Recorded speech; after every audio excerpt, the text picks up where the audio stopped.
when you look up and down this scoreboard tonight, there are some shockers. Mostly the low-scoring games, especially North Olmsted and Midview, no score. But how about this?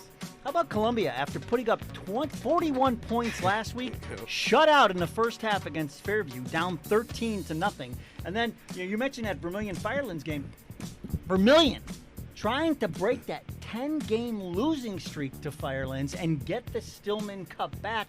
And this game has been back and forth all night so far. Games that we could watch the second. Yeah, half. that Avon game, Kent McKinley got up quickly. They got up early, 7-0, and Avon struggled there for a bit, but then it was Good to Kepner for 10 yards, and then Grant Barr on a 39-yard pass from Good. So Nolan Good with 2 touchdown passes tonight. Last week, they did it with the running game. Remember, we talked about it with Coach Elder in the postgame show, the fact that this team is built to take whatever you throw at them. So last week, St. Ignatius made it clear they were not going to let Nolan Good and his arm beat them.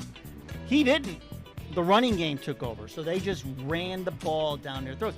This week, it appears Canton McKinley said, hey, look how good they ran the ball on Ignatius last week. We're going to take away the run. So Nolan Good says, okay, I'll take over from here. And he's got the 2 touchdown passes of the first half. Gonna step up. Yeah, and speaking of defense, you look at that Amherst Buckeye game, 14-14 at the half. Buckeye, a team that racked up over 500 yards rushing last week, and Amherst hanging on, staying with them. To Cole Norris, to Tristan Young, 18-yard pass, and then Norris found Brady Engel with a 12-yard pass. Matty Gates adding the extra points there for Amherst. And yeah, a defensive struggle there as well. But to me, the surprise of the night so far, Paul, has to be Benedictine leading Avon Lake 27-90. Only score for Avon Lake and Apalter.